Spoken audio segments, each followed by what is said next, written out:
As someone who's watched thousands and thousands of hours of television, here are my top 5 favorite sitcoms. But before we get started, I do have some honorable mentions. We have Parks and Rec, we have Frasier, we have New Girl, Schitt's Creek, Brooklyn Nine-Nine, Arrested Development.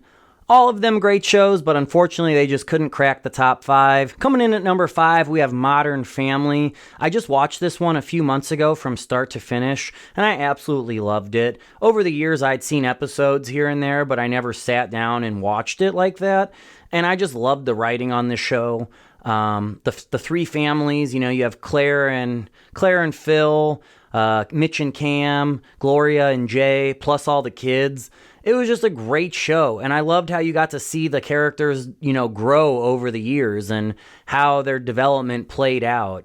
And I just loved the dynamic between everyone. Everyone had their own different relationship with each other, whether it was Gloria and Phil or who was it? Cam and Gloria, or Claire and her dad. Just the dynamic between everybody and how their relationships was just fantastic.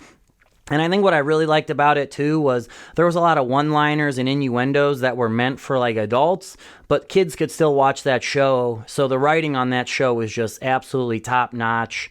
Coming in at number 4, we got Cheers. Sometimes you want to go where everybody knows your name and they're always glad you came. And for me, that show really resonates with me because I've been a regular at different bars throughout my life, and I just love the concept. I mean, you're filming in the same spot for almost every single episode. That show was on for over 12 seasons, over 200 episodes, and I'm pretty sure, 95% or more of them, everything was filmed inside of that bar. So completely genius. I love the characters, Sam, Coach, Woody, Norm, who was the other guy?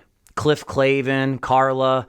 And the writing on it was just also spot on. Great one-liners. The only character I didn't care for was Diane. She was the worst, and I was glad when she left because the whole will they, won't they thing between Sam and Diane was obviously annoying. It was just like, come on, this has been played out before.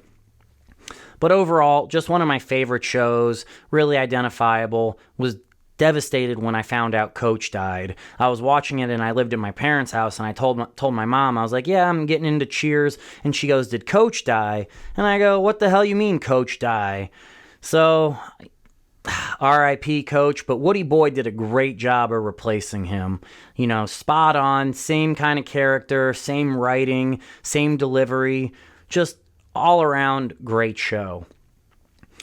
Coming in at number 3, we got Seinfeld, the show about nothing. And I love Seinfeld because they could take 3 separate small stories and intertwine them to create the perfect episode. And I think what I really liked about it was that Jerry, Elaine, George, and Kramer were very likable, but they were also terrible people. So when they ended up in jail at the end of the series, I thought it was very fitting. And Seinfeld produced some of the most iconic moments of television of all time, whether it was the soup Nazi, or the master of your own domain, or the shrinkage in the pool. Jerry, George, Elaine, and Kramer, just awesome. And I love the show. Cosmo Kramer, easily one of the funniest people ever developed in terms of a character. Just a total whack job of a neighbor next door and barging into Jerry's all the time. It was just great writing, and it's definitely a top 5 show for me. Coming in at number 2, we have Workaholics, and the only reason this show isn't number 1 is because there isn't any character development. I love Blake, Adam, and Durs, but throughout all 7 seasons, they are the same creepy weirdos that they were from episode 1 until whatever the last episode was. But what I loved about that show was each episode itself was kind of like a short film, 22 to 23 minutes. None of the episodes were related or intertwined with each other, so you could randomly watch an episode and, you're not missing out on anything from the week before or prior episodes. Like, you're just thrown into the fire and you're going to be along for the ride. And I just loved those guys because they were so oblivious to, like, how cringy and creepy they were. They thought they were hot shit and cool dudes, but in reality, they were some of the weirdest people. And not like a cool weird or a goofy weird. Like, no, they were really fucking weird. So I loved them. I love Workaholics, number 2 of all time. And number 1 for me is The Office. And yes, before anyone says anything, I know seasons 8 and 9 without Michael Scott weren't as good. But the way that show wrapped up was very fitting, and I just loved the character development on that show. You got to see how they progressed throughout the years. Whether it was Pam and Jim, will they, won't they got together finally. They got married. They had their issues.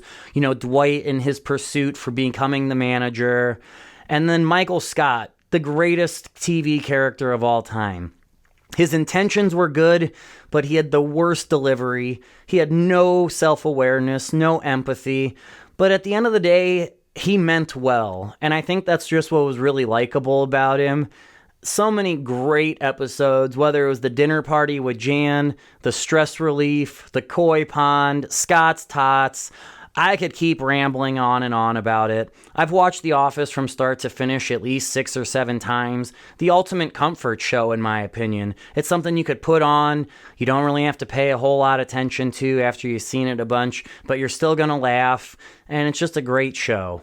So that's number 1. And before we close this out, I just have to shit on Friends, because Friends is the worst sitcom of all time. Absolute Swiss cheese. I hate the laugh track. I hate Ross Geller. I hate David Schwimmer. He's the ultimate creep. His character really ruins the show, in my opinion. He's just such a weirdo. And he would never in a million years pull Rachel Green. That's not happening. David Schwimmer and Jennifer Aniston would never be together. Not on any planet. So for us as the audience, for me to believe that, Ross would end up with Rachel, no. And I think the only reason people actually watched that show was because, Rachel didn't have a bra on half the time. So if it wasn't for that, I really don't know what the appeal to the show was. So, yeah, I just had to shit on Friends. Stay beautiful, America. I love you guys. Have a good one.